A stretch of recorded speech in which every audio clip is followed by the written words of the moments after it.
There's a cool lick. There was a song called Believer by Ozzy Osbourne. It had Randy Rhoads on guitar. And a lot of guitar players that are my age and younger, newer guitar, we're all getting 98% of what we do is coming from other guitar players. There's a couple of, like the Glenn Tipton thing that I did.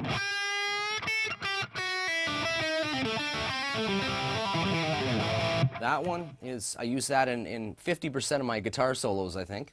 Thanks, Glenn. And then Randy Rhoads had this one. I didn't even know the original solo. I only know what I took from it. And the solo was called Believer. But I always do this.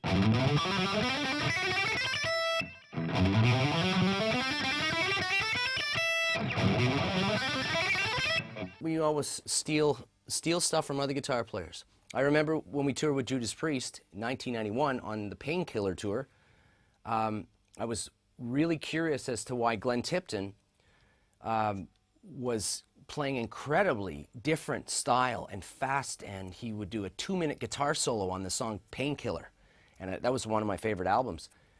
But I was curious as to why he changed and why he's doing this. And he said Scott Travis, his drummer, who was in the band Racer X, had given him some Racer X CDs or cassettes or whatever, with, of course, the amazing Paul Gilbert.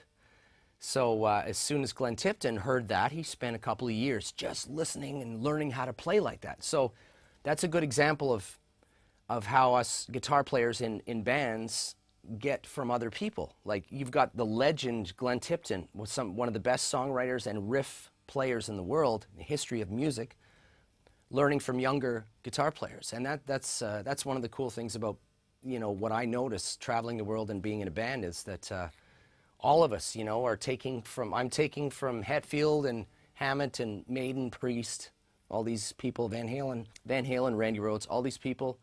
And then you've got everybody from, you're gonna love this. You're not gonna believe this, but it's true. You've got guys from Three Doors Down, Nickelback, Alexi Laiho, Children of Bodom, I'll keep going. Lamb of God, guys that are actually listening to my music and changing their stuff a little bit too. But it's all one family, right? We all, it's not stealing.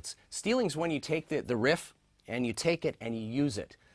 Whereas being influenced by is when you take something someone's done and you kind of change it and make it your own and make it fit what you're doing with your band. So anyway, that's just my take on it.